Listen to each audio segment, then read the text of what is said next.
നമസ്കാരം. Astrology master ക്ലാസ്സിൻ്റെ പുതിയൊരു അധ്യായത്തിലേക്ക് ഏവർക്കും സ്വാഗതം. നമ്മൾ പൊതുവേ രാശിചക്രത്തിൽ നമ്മൾ നോക്കുന്ന സമയത്ത് 27 നക്ഷത്രങ്ങളല്ലേ കാണുന്നത്. പക്ഷേ 27 നക്ഷത്രങ്ങൾക്കിടയിൽ മറ്റൊരു പ്രധാനപ്പെട്ട ഒരു നക്ഷത്രമുണ്ട്, 28ാമത്തെ നക്ഷത്രം. അത് മുഹൂർത്തത്തിനൊക്കെയാണ് എടുക്കുന്നത്. നമ്മൾ മാധവീയം പോലുള്ള ഗ്രന്ഥങ്ങൾ നോക്കിക്കഴിഞ്ഞു കഴിഞ്ഞാൽ മുഹൂർത്ത ഗ്രന്ഥങ്ങളിൽ പലയിടത്തും മെൻഷൻ ചെയ്യുന്ന ഒരു നക്ഷത്രമാണ് അഭിജിത്ത് എന്ന് പറയുന്ന നക്ഷത്രം. അതിനെക്കുറിച്ച് മഹാഭാരതത്തിൽ പറയുന്നത് കാണാം നമുക്ക്. അതുപോലെ തന്നെ പല സ്ഥലങ്ങളിലും അഭിജിത്ത് നക്ഷത്രത്തെക്കുറിച്ച് ഒരുപാട് ശ്ലോകങ്ങളുമൊക്കെ ഞാൻ കണ്ടിട്ടുണ്ട്. അതേപോലെ അന്വേഷിക്കുന്നവർക്ക് അതിനെക്കുറിച്ച് കൂടുതലായിട്ട്, അഭിജിത്തിനെക്കുറിച്ച് കൂടുതലായിട്ടുള്ള ഒരുപാട് കാര്യങ്ങൾ കിട്ടുകയും ചെയ്യും. അതുപോലെ തന്നെ ഈ ശ്രീകൃഷ്ണ ഭാഗവതത്തിൽ ഭഗവാന്റെ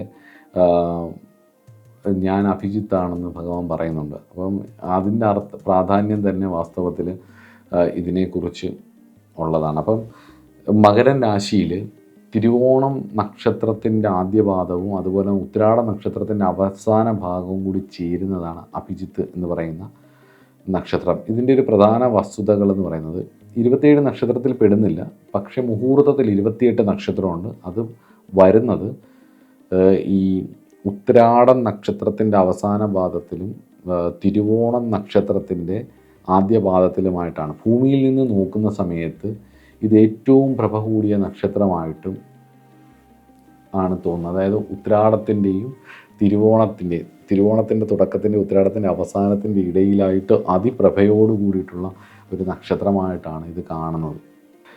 ആധുനിക ശാസ്ത്രജ്ഞന്മാർ പറയുന്നത് ഭൂമിയിൽ നിന്നും ഏകദേശം 25 പ്രകാശവർഷം അകലെയാണ് ഇതിൻ്റെ സ്ഥാനം എന്നും. അതുപോലെ തന്നെ സൂര്യന് ശേഷവും പല നക്ഷത്രങ്ങളിലും ശാസ്ത്രജ്ഞന്മാർ പഠനം നടത്തിയതിൽ ഏറ്റവും കൂടുതൽ പഠനങ്ങൾക്ക് വിധേയമാക്കിയിട്ടുള്ള നക്ഷത്രങ്ങളിൽ ഒന്നാണ് അഭിജിത്ത് എന്ന് പറയുന്നുണ്ട്.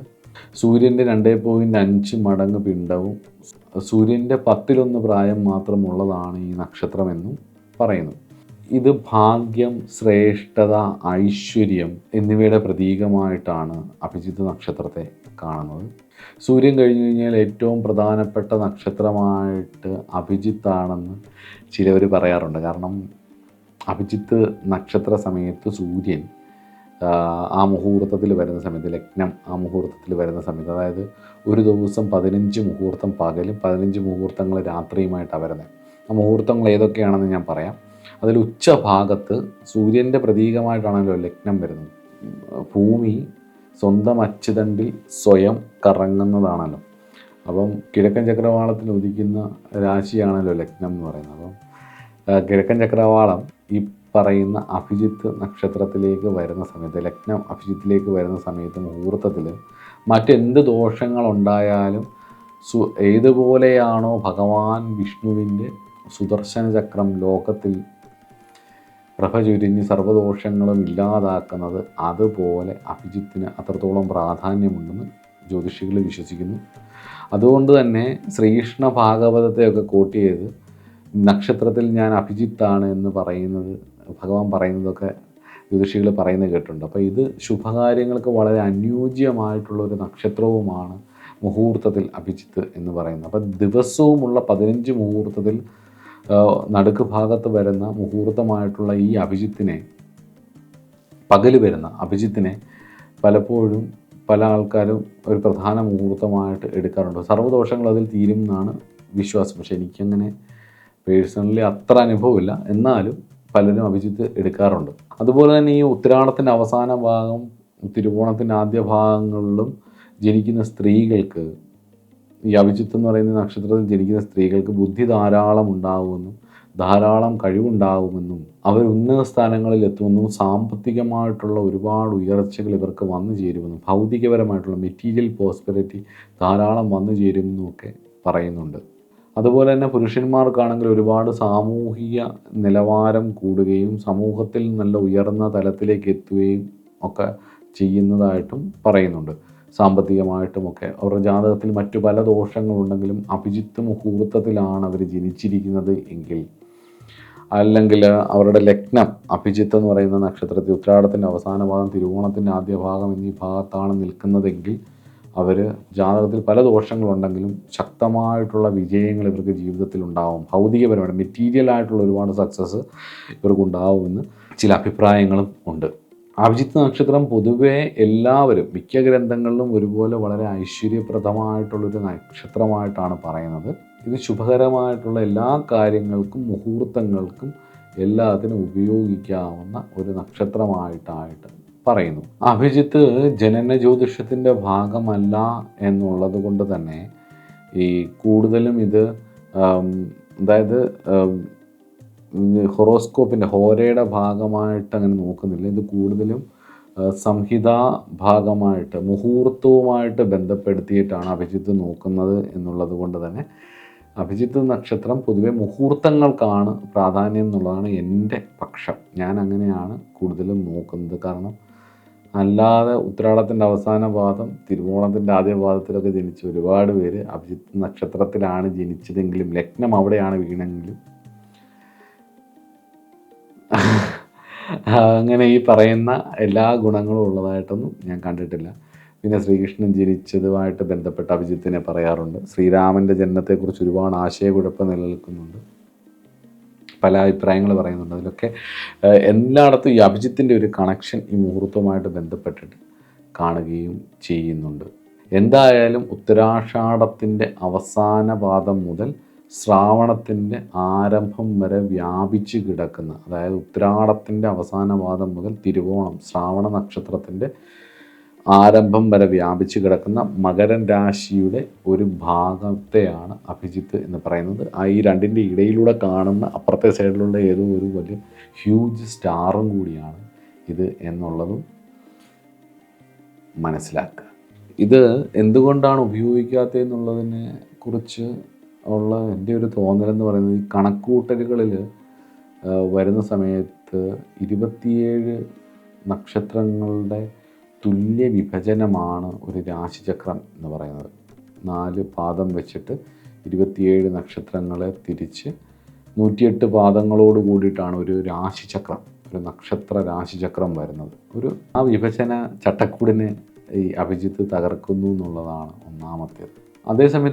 അതേസമയത്ത് മുഹൂർത്തത്തിനും ചില സംഹിത സംബന്ധിയായിട്ടുള്ള കാര്യങ്ങളിലും വായനയ്ക്കിടയിലും അതുപോലെ തന്നെ ചില സമയങ്ങളിലൊക്കെ ഒരു പ്രത്യേക സാഹചര്യത്തിൽ ഇത് നിലനിർത്തുകയും ചെയ്യുന്നുണ്ട് എന്നുള്ളതും മനസ്സിലായ ഒരു ഘടകമാണ്. അതങ്ങനെ ചെയ്യുന്നുണ്ട്. പലപ്പോഴും ദേവപ്രശ്നങ്ങളൊക്കെ വരുന്ന സമയത്ത് ചില സാഹചര്യങ്ങളിലൊക്കെ ദേവപ്രശ്ന പറഞ്ഞുകൊണ്ടിരിക്കുന്ന ദൈവജ്ഞന്മാർ തന്നെ ഇപ്പോൾ അഭിജിത്ത് നടന്നുകൊണ്ടിരിക്കുകയാണെന്നൊക്കെ പറഞ്ഞിട്ട് ഉച്ചയൊക്കെ ആകുമ്പം ഇതുമായിട്ട് ബന്ധപ്പെടുത്തി സുദർശന ചക്രവുമായിട്ടും വിഷ്ണു ഭഗവാന്റെ സുദർശന ചക്രത്തിൻ്റെ മഹിമയൊക്കെ പറഞ്ഞ് ശ്ലോകമൊക്കെ പറഞ്ഞ് ഇതിനെ പറയുന്നതായിട്ടും കണ്ടിട്ടുണ്ട്. ഒരു ന്യൂനപക്ഷം ജ്യോതിഷികൾ മാത്രമേ അതിനെ അങ്ങനെ കണക്കാക്കുന്നതായിട്ട് ഞാൻ കണ്ടിട്ടുള്ളൂ. എൻ്റെ അറിവ് കുറവാണ്. അപ്പോൾ നിങ്ങളതിനെപ്പറ്റി അന്വേഷിച്ച് നോക്കുക. മുഹൂർത്തങ്ങളുടെ ചില തിരഞ്ഞെടുപ്പുകൾക്കോ ചില നേരങ്ങളിൽ പ്രതീകാത്മകമായിട്ടുള്ള ചില വ്യാഖ്യാനങ്ങൾ വരേണ്ട സാഹചര്യം വരുന്ന സമയത്ത് അഭിജിത്തിനും അവർ ഉൾപ്പെടുത്തും. ഞാനും അങ്ങനെ ചെയ്യാറുണ്ട്. പക്ഷേ ഈ അഭിജിത്ത് എന്ന് പറയുന്ന നക്ഷത്രം എന്ന് പറയുന്നത് നമ്മുടെ നമ്മൾ സാധാരണയായിട്ട് എടുക്കുന്ന വിംശോത്തരി നക്ഷത്രദശയ്ക്കോ ജനന ചാർട്ടുമായിട്ടോ ബന്ധപ്പെട്ടോ ഒന്നും ഒരു ബന്ധവും കൽപ്പിക്കാറില്ല എന്നുള്ളതും കൂടി ഞാനിവിടെ ഓർമ്മിപ്പിക്കുന്നു. എന്നിരുന്നാൽ തന്നെയും പൊതുവെ മുഹൂർത്ത ഗ്രന്ഥങ്ങളിലും പ്രാചീനമായിട്ടുള്ളതും ഇപ്പോൾ വരുന്നതിലും ഒക്കെ ഞാൻ കണ്ടിട്ടുള്ള മുഹൂർത്ത ഗ്രന്ഥങ്ങളിലും അല്ലെങ്കിൽ മിക്ക ഗ്രന്ഥങ്ങളിലും അഭിജിത്ത് എന്ന് പറയുന്ന വിഷയം വരുന്ന സമയത്ത് വളരെ ബഹുമാനം കൊടുക്കുന്ന രീതിയിൽ വളരെ ശ്രേയസ്സായിട്ടും ഭാഗ്യകരമാകുന്ന നക്ഷത്രമാണെന്നും ഒക്കെയാണ് പറയുന്നത്. ഇനി അഭിജിത്ത് മുഹൂർത്തത്തിൽ എപ്പോഴാണ് വരുന്നതെന്നും കൂടി ഒന്ന് നോക്കാം. ഇപ്പം ഇന്ത്യൻ സമയം ഒരു രാവിലെയാണ് ഉദയം വരുന്നത് നോക്കി. ഇപ്പം മിക്കവാറും കലണ്ടറിലൊക്കെ ഒരു 6 മണിക്ക് ഉദയം എന്നുള്ളൊരു കണക്കൂട്ടലായിരിക്കും വരുന്നത്. എങ്കിലും ഉദയം ആദ്യത്തെ മുഹൂർത്തം വരുന്നത് രൗദ്രം എന്ന് പറയുന്നൊരു മുഹൂർത്തമാണ്. അത് കഴിഞ്ഞ് ശ്വേതം എന്ന് പറഞ്ഞൊരു മുഹൂർത്തം വരും. അതിനുശേഷം മൈത്രം എന്ന് പറഞ്ഞൊരു മുഹൂർത്തം വരും. അതിനുശേഷം സാരാഭംഗം എന്നൊരു മുഹൂർത്തം വരും. അതിനുശേഷം സാവിത്രം എന്ന് പറഞ്ഞൊരു മുഹൂർത്തം വരും. അതിനുശേഷം വൈരാജം എന്ന് പറഞ്ഞൊരു മുഹൂർത്തം വരും. അതിനുശേഷം വിശ്വാവസു എന്ന് പറഞ്ഞൊരു മുഹൂർത്തം വരും. അതിനുശേഷം വരുന്ന മുഹൂർത്തമാണ് അഭിജിത്ത് എന്ന് പറയുന്ന മുഹൂർത്തം. ഈ രൗദ്രം എന്ന് പറയുന്ന മുഹൂർത്തത്തിനൊരു നക്ഷത്രമുണ്ട്, ശ്വേതം എന്ന് പറയുന്ന മുഹൂർത്തത്തിനൊരു നക്ഷത്രമുണ്ട്, മൈത്രം എന്ന് പറയുന്ന മുഹൂർത്തത്തിനൊരു നക്ഷത്രമുണ്ട്. അങ്ങനെ ഓരോ മുഹൂർത്തത്തിനും ഓരോ നക്ഷത്ര പ്രാധാന്യമുണ്ട്. അങ്ങനെ വരുന്ന സമയത്ത് അഭിജിത്ത് എന്ന് പറയുന്നൊരു മുഹൂർത്തം വരും. ഏകദേശം അത് ഉച്ചയ്ക്കാണ് വരുന്നത്, 24 മിനിറ്റാണ് വരുന്നത്.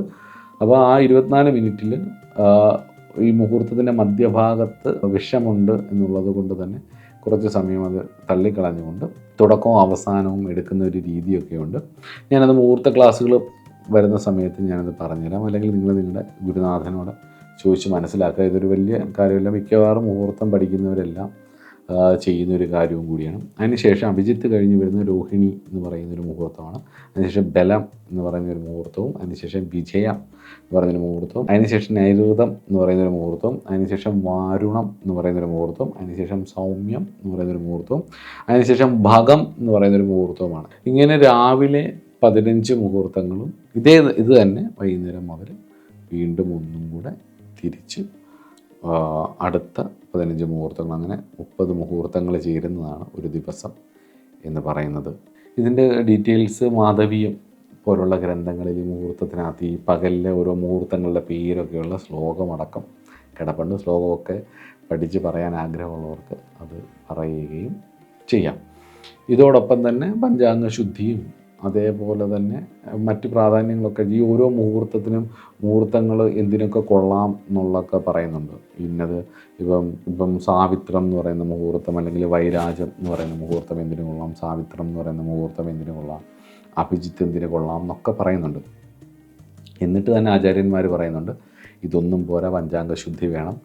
പഞ്ചാംഗശുദ്ധി മാത്രം പോരാ, പിന്നെ വ്യാഴാനുകൂലമായിരിക്കണം, മുഹൂർത്തം നോക്കുന്ന ആളിൻ്റെ അഷ്ടമരാശി ആവരുത്, അങ്ങനെയൊക്കെ ഒരുപാട് നിയമങ്ങൾ, അനവധി നിയമങ്ങൾ ഇതിനകത്ത് പറയുന്നുണ്ട്.